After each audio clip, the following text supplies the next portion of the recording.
Hi, and welcome to Screens in Focus podcast, where we share and connect as we spotlight our favorite shows and movies. I'm Diana, and today we're talking about Fear the Walking Dead Season 7, Episode 1, The Walking Dead World Beyond, and our recommendations on Maid, Promising Young Woman, The Mad Women's Ball, and The Great Pumpkin Charlie Brown. I'm really excited to have Debbie Torrey back discussing Fear the Walking Dead. She'll be here for this whole half of the season. I'm really excited. Hi, Debbie. Hi, I'm excited too. I know. I can't wait to catch up with you on Fear the Walking Dead. Oh, yeah. But wow, in this episode, we really see a different Strand. Oh. And it made me wonder how some of these characters and other characters in movies and TV shows that are heroes and villains and how we see them. As we were discussing, sometimes we see someone that, like Breaking Bad, and we see Walter White, who we root for at times, but he is a villain, right? Oh, yeah. So I thought that was a perfect question of the day. Hero or villain? Question mark. What do you think? Oh, boy. Villain for sure. Really? Yeah. You know, I used to love him. Well, actually, I still love him, but I was just flabbergasted at his behavior. But boy, crazy times. So, yeah. But he sure loves being the top dog. Yeah. Are we talking about Strand? Yes. Okay, I just want to make sure. I'm like, are we talking about Strand? Are we talking about Walter White? Oh, no, Strand. I didn't know if I confused the issue. That's why I was asking. Wow. Okay. I'm not even sure, because my first gut reaction is to say hero, because I think of Rick, right? And I think, oh, Rick's a hero. But we've often talked about in The Walking Dead and Fear the Walking Dead how lines can be blurred. Definitely. We see Negan as a villain, but then we see, and we kind of like him in The Walking Dead. So here we have Fear the Walking Dead, and here we go with Strand, and I don't know, but there is certain lines you shouldn't cross, He's right? A jerk. And so, oh my gosh, so hero or villain for me, I see Strand as a villain right now, but I prefer to see a hero. We want to know what you out there think. Let us know, hero or villain. You can leave us a comment on Twitter at @in_screens or on Instagram, and subscribe to our website. The links are in our show notes. Okay, so episode 1 of Fear the Walking Dead, entitled Beacon. We see this whole new landscape of Fear the Walking Dead after the nuclear explosion at the end of season 6. We meet a new character, Will, and learn that Alicia has made it past the explosion and has been leading a group. We see a reinvented Strand who does the unthinkable, and he's in this thriving community building. And we see some really burnt up, damaged walkers. What were your overall thoughts, Debbie? Well, I thought it was a great depiction of an apocalypse environment, crazy landscape and such. And then also, because of the apocalypse, it brings out the best and the worst in people. For sure. Yes. Always. Yes. We see the best and worst of people in the show all the time. Yeah. You know, in the beginning of this episode, I kept wondering who was in that suit and trying to figure out who it was, looking at their eyes until I realized it was someone new, which reminded me of season 6 premiere where we met Isaac, who helped Morgan. And I really liked him. And I really admire how the writers and the actors are able to introduce these characters and make them so engaging and likable.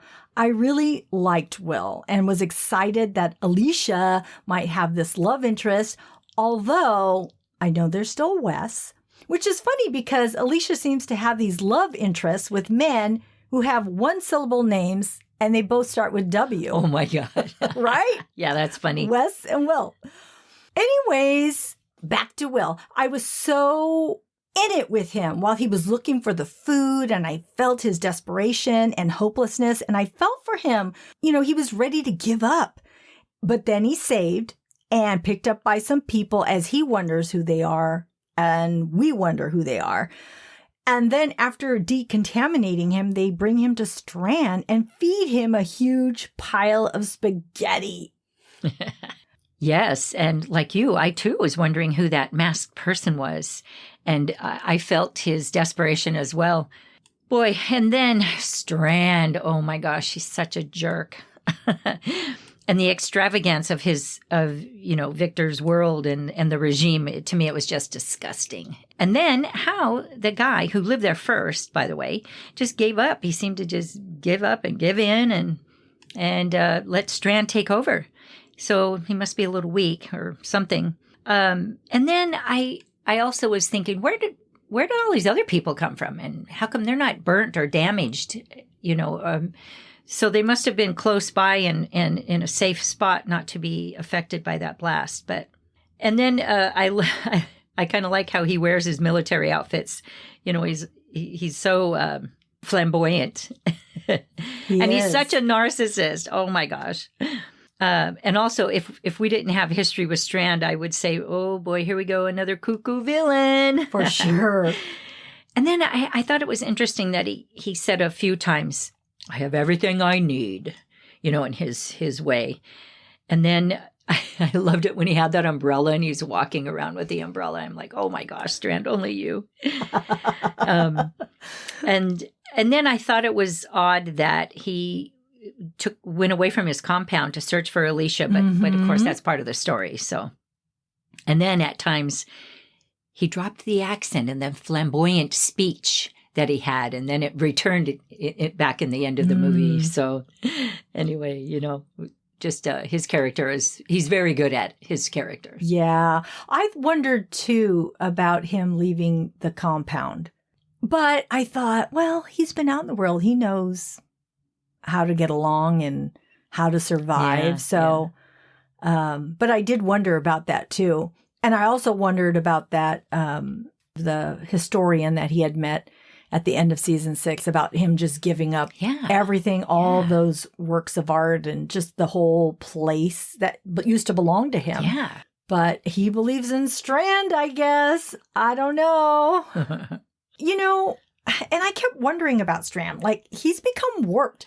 Did he fall off a horse or did a bullet graze his brain? I don't know. Oh, boy. He's so steadfast in his belief that his gut instinct of being selfish is what allowed him to live. Yeah, totally. He's gone to the dark side. And I think Ginny ignited these thoughts and feelings and brought them to the surface. And it makes me think of Ghostbusters and how the ghosts feed off that negativity and it's all, bubbling up. And I don't know. But I do want to say that Coleman Domingo is so good as Strand. Yeah. He's so good. Definitely. Throughout the episode, I didn't like his way at all, but kept thinking that somehow maybe Alicia can bring him back. He was so good when he was with Nick, Madison, and Alicia. So the whole Clark family had an impact on him. Yep. And I think he sees it as a weakness now. But really, I think it was his strength. That is why he survived thus far. And I was really shocked by Strand's action, that he didn't care about this guy and how much he wants Alicia to just stay away from him. There's something deeper here. Yeah. And that it was by his hands that he threw Will over the edge to his death. It was shocking. Yeah. And I know we're going to continue to see Strand as the bad guy because I'm sure he's going to have his run-in with Morgan. And Alicia. Yeah. Oh, she'll whip him back into shape. Yeah. But I don't think he's going to try and kill Alicia, right? I mean, he still cares for her. That's why he wants her to stay away. He doesn't want the impact of her. Where with Morgan, I think he already tried to kill him once. And I thought in season 6, when he tried to kill him, I thought that he thought Morgan would get out of it.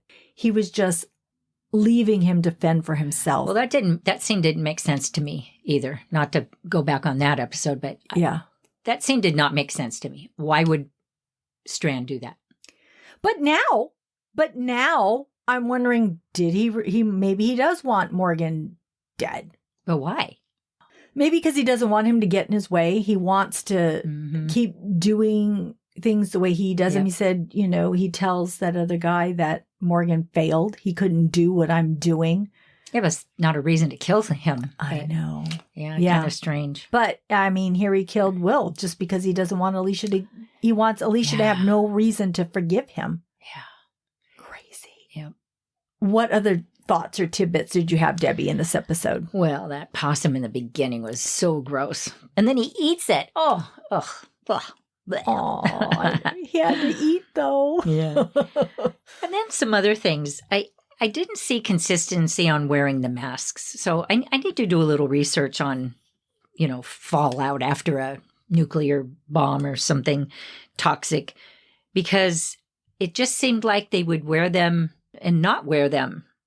And I'm like, either you can breathe or you can't. You can breathe inside and you can't breathe outside, so you wear the mask or not. But I just thought there didn't seem consistency with wearing the masks. And then the medallion, I was trying to understand the importance of it. Strand really needs to keep that medallion for himself, but obviously it means a lot to him. And we'll probably will find out. But yeah. Well, I think at least one thing is that we know it's his connection to Alicia. Yes. And then I loved, I actually liked when Strand he had the two-handed fighting with the walker. And I thought actually he and Will were going to be in a good place. But boy, were we surprised after that. Yeah. And then the other thing, back to the mask thing, is how can a horse breathe? How can the horse survive and breathe? But we obviously can't put a mask on a horse. But so sorry to keep bringing the mask thing up. But anyway, I just thought it was interesting that the horse was able to breathe. I thought the same thing, Debbie. So you're not far off. I thought the same exact thing.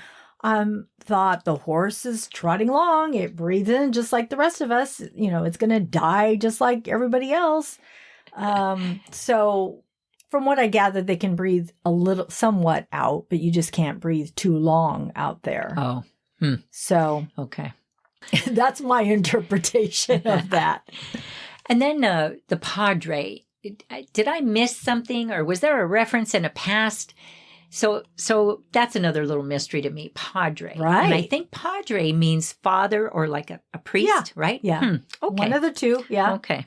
And then the other thing was inside that building that they wandered into, it was very clean and very well lit. So that I thought, well, that's kind of a contrast to everything else that we've witnessed, except, of course, his building that he stays in. And then who is that creative and could make a perfect sketch of Alicia and then the moon or the sun or whatever that is. Oh, I know. I'm like, whoa, somebody's got to be pretty darn talented. And where do they get the material? And how did they have the time to make this sketch? And what does it mean? So maybe I read way too much into this. No, I think those are all important also. But I think that facility is where Teddy and the whole crew were. So they had a lot of... time. Well, also material. Well, I don't know about time because this is after the blast, but I'm thinking they have the supplies. I would think they have the supplies. Okay. Whether they have the time, I don't know. Okay, so the visual, Alicia's locked somewhere in this facility, and then those other people were in a different part of it? Maybe. Okay. I don't know either. We don't know yet. I'm like, I want to know. I'm wondering too. Yeah. But then and finally Strand, I guess, comes to the conclusion that, he needs Alicia. And then they light the beacon. And then, boy, all of a sudden with a quick switch, he's back to evil dude and he tosses poor Will. Holy cow. Strand can lead alone. Yikes. Well, not alone. He has all those other people. Well, of course, but in his mind. Yes, exactly. He can be alone as the leader. Yeah. A lone leader, I suppose. I don't know. But I was really glad to see that Alicia appears to be alive and well. Yes. Because at the end of season 6, I kept thinking, how is she going to get out of this cell? I was really worried about that. But they are in a place that was away from the blast, or at least covered. So the people that survived, I guess, or like you said, living in another area In the of where she bunker. was at, Yeah. could get her out. And the walkers, Oh, the special yeah. effects, the Yeah. costumes, Yes. that was amazing. Yes. I mean, think about that. People had to, we just watch it casually from the couches. Yeah. Comfort of our couches watching this, but think about all the work that goes into making these walkers and making this landscape and making everything look dusty and you can't see in front of you. And wow. Yeah. Wow. A lot of work goes into this. So I thought those looked amazing. I noticed that the artwork, there was tons more artwork. Where Strand was at, I could see all the beautiful paintings. I thought, wow, looks like a museum in here. I wonder if they go out collecting it and bringing it, because it looked like it was more than what we saw previously. And that thriving environment, where did they get the things to make that environment? Well, it's a pretty big building. Yeah, it's a building. Yeah. But you still need water. I know. Flushing toilets. Fertilizer. Yeah. All of that. So where are you getting all of that to make this run? So it makes me wonder. And also in the beginning of this episode, there was all action and no talking. And they did the same thing recently on The Walking Dead. And I find it so captivating. Yes. It really reels you in. Yeah. Because you're just watching with that person as they're surviving. So yeah. Like I said earlier, it was a great cold open. Yeah. It was really good. I loved it. Mm-hmm. Okay, Debbie, we are at, and the award goes to, and I would like to know, what was your favorite quote, character, or moment? Nothing stood out as a quote. I'm sure there are some funny comments probably by Strand, but I have to mention that I thought it was pretty fun that they actually had a booty shot of Will when they hosed him down. And I'm like, oh, they actually showed a little booty. So that was my favorite part. I love that was your favorite part. I love it, Debbie. That's so you. And it's perfect because I wouldn't have thought that but I did. I was like, oh man, this is different for Fear the Walking Dead or Walking Dead. You know, it's funny. Somebody, I was listening to a short YouTube video and they were talking about how, and I know, I'm really sorry, I'm getting off on The Walking Dead for a second here. But Debbie, I know you and I had talked about the relationship between Negan and Maggie and wondering if there was a relationship. And more I keep hearing it out there. Anyways, this guy was saying they should just hook up. I mean, come on. They're like, but The Walking Dead never does anything like that. And they should do it because that would really be a storyline. And there haven't really been any scenes. The only scene that this guy remembered was when Shane and Lori had their sex scene at the very first season. And really, they haven't shown too much after that. Well, Rick and Michonne? Yeah, well, they didn't really show. They just show them kind of making out. They did show Glenn and Maggie at one point. Oh, yes. And they did show Abraham and Rosita, right, mm-hmm. at once. But that's... With Eugene watching. Yes, with Eugene watching. But other than that, it hasn't happened. Oh, and the governor.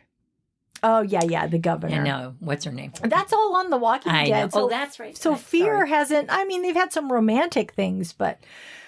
Yes, this booty shot was good. Yeah. So that was a really good, your award goes to a really good moment, Debbie. But I also want to say, I want to give my award to Will. Because I really liked his character. I did too. And I'm really bummed it was short-lived. And I appreciate that he was trying to figure out a way to make amends with Alicia, but also wonder what the heck was he up to that he got himself into that mess. And Alicia, where is she? Yeah. I like that he was able to give us some of her story. Mm-hmm. And maybe we will see more of Will if we get to see Alicia's backstory and how she escaped the cell she was in. Good point. Yes, let's hope so. Yeah, so that would be great to see him again because I really enjoyed him. I thought he was a really good character. Mm-hmm. Thank you, Debbie, for your insights on Fear the Walking Dead. But I also want to know your thoughts on The Walking Dead World Beyond, Season 2, Episode 3. I know I was really happy to see Elton and Percy, and I loved the encounter they had with the Meridian people. It was cool to see this young woman and her martial arts skills, and also to hear her perspective on the vessels, aka empties, aka walkers. I really thought Elton was bit by that empty, and I forgot that his suit was bite repellent. I did too. Really did. I was like, oh my God, it's biting him. And I was also glad to see that Hope kicking it into action and getting Huck to help her go find Iris and Felix. What did you think of this episode, Debbie? Well, I think these young people are really growing into their roles. I just seemed like they seemed a little more mature and at ease in their roles. I thought it was pretty entertaining. The one thing that kept distracting me was Hope's cheeks. It seems like she's either had her wisdom teeth pulled and her cheeks are puffy, or she's gained some weight in her face. She just looked really swollen to me. Her little face was all roundy, and she just didn't look like herself. Otherwise, I really liked every character, and finally nice to see the dad and that compound and some of the inner workings happening behind the scenes there. Yeah. So it was a good episode. I enjoyed it. Yeah. Yeah. Oh, one thing I forgot. I didn't understand that couple putting flowers in the eye sockets. I thought that was odd. It just didn't make sense to me. I think she said that basically they were not very pretty looking, and it was just to give them that beauty. Oh. It was just to put beauty into Okay. I guess I what missed they that. were. Thank you for telling. I don't know if I captured her exact sentiment, but it was something to that effect. So thank you, Debbie. You're welcome. Tell me, what else are you currently watching? So I'm watching a National Geographic series called Gathering Storm. It's on Disney+. And it's a very interesting series where there are several hundred cameras embedded on ships, boats, platforms out in the sea, and planes. And these guys and gals in these machines go directly into the storm. Wow. And it's very interesting, very, very interesting. And I'm just like thinking these people are crazy. But I highly recommend it. You know, if you're home and cozy and don't want to watch anything too heavy, it's very interesting. Yeah. Lots of activity. Another thing I wanted to bring up because of my grandchildren is the show The Great Pumpkin, Charlie Brown. So we all grew up with it, right? And we all watched it. And then I thought, after watching it with my grandkids, my older one, who's 6, said, Grandma, I don't like this show. Charlie Brown doesn't make me feel very happy. Oh, He's so sad. And he gets a rock. And I started thinking about it. So I watched it again, and I was really listening to the dialogue. And it's actually, there's some several incredible quotes. And I was going to name some, but then I researched them, and I found out that they're actually biblical in meaning. Oh. I think I agree with my grandson. It is not a very happy show. And Charlie Brown is kind of sad. But listening to the dialogue, and then Lucy, she's just a little biatch. That girl drives me crazy. But anyway, so I just recommend people watch it again, but listen to the dialogue more than really what's going on, because it's pretty interesting what they have to say. Mm-hmm. So I also happened to catch a movie called The Mad Women's Ball. It's a French production, so they speak French, which I love that language anyway, with English subtitles. So unfortunately, you have to sit there and really watch it. But it's pretty crazy, and it starts in the 1800s in France, and an upper socialite daughter can hear and see the dead. Oh, wow. Oh, yeah. So I don't want to give away too much, because I want people to watch it. But her father finds out, and in those days, you know, you were thought of as a witch, right, or somebody crazy. Uh-huh. So she's committed to a hospital, and she's befriended by the head nurse. And that's all I'm going to say. Oh. But it's actually worth it. Okay. Worth watching. It's on Prime, Amazon Prime. Cool. Thank you. You're welcome. How about you? What are you watching? I just finished Maid, which is on Netflix. This is about a young woman who works as a maid, facing obstacle after obstacle after obstacle as she tries to build a life for her and her young daughter after fleeing an abusive relationship. And this really struck a chord with so many women I know. They loved it. They cried. I think ultimately it's about resiliency and having the strength to do the right thing, even though it can be really hard.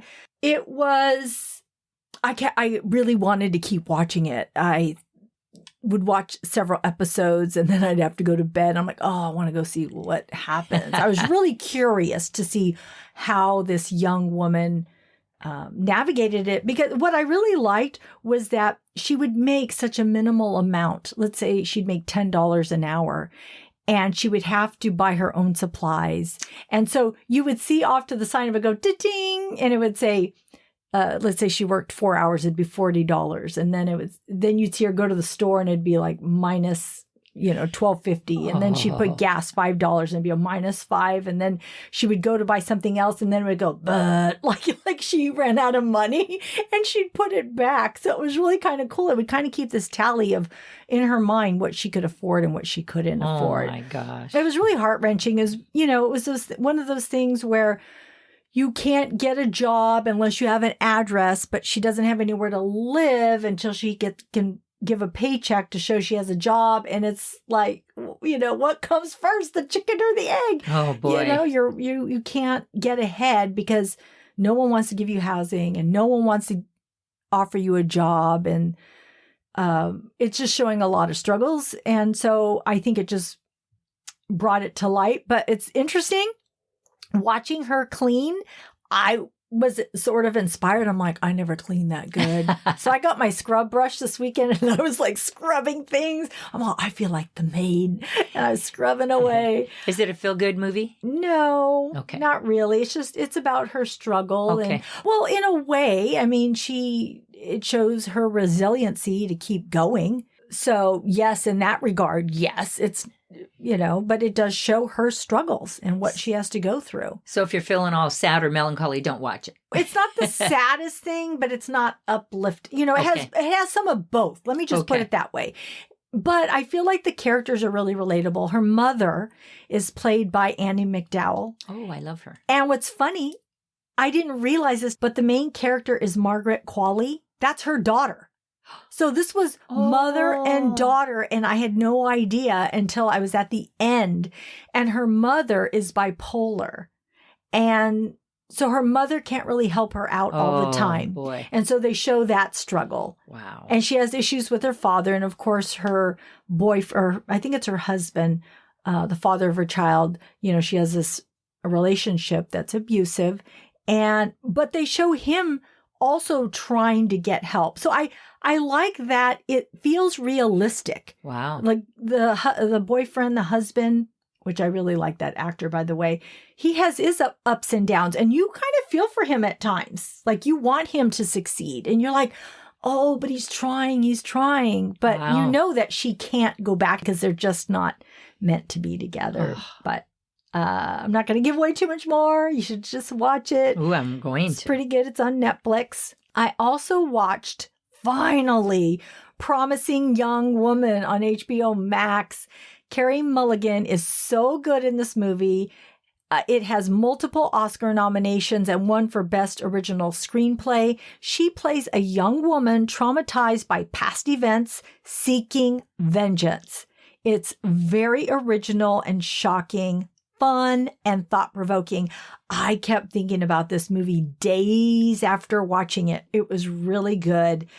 The way she seeks her vengeance is really interesting. And you think, oh my God, is she really going to do that? Ooh. And she goes there on certain things. So that's why I said it's very different. It's not like just what you would expect. It's not predictable. It's not predictable Okay. because you would think, oh, she's probably not going to do that. Oh my God, she's doing that. Oh, I can't wait. Very good. I mean, like I said, she was nominated for Best Actress in this for this movie, and she was supposed to be the favorite to win, but she did lose to Frances McDormand, which in Nomadland, which I loved that movie. And so, but there's multiple great actresses in so many good movies. So I would totally recommend this. Okay. It's on HBO Max. Okay, Debbie, thank you for all your insight on Fear the Walking Dead, The Walking Dead World Beyond, and your recommendations. I'll be sure to check them out. All right. Thank you for joining me. Had fun. So that's our show. Thanks for tuning in. We are grateful you tuned in, and we hope something we said today resonated with you and gave you a chuckle, some happiness, some positivity, or inspiration. Please subscribe to our website and follow Screens in Focus and tell a friend. We would love more members of our TV club. You can rate and review the podcast on Apple, Stitcher, or wherever you get your podcasts. This will help other listeners find us. We'll be uploading new episodes in a couple of weeks. Next show will be on Fear the Walking Dead, Season 7, Episodes 3 and 4. You can find our website listed in our show notes. See you next time. Bye. Bye.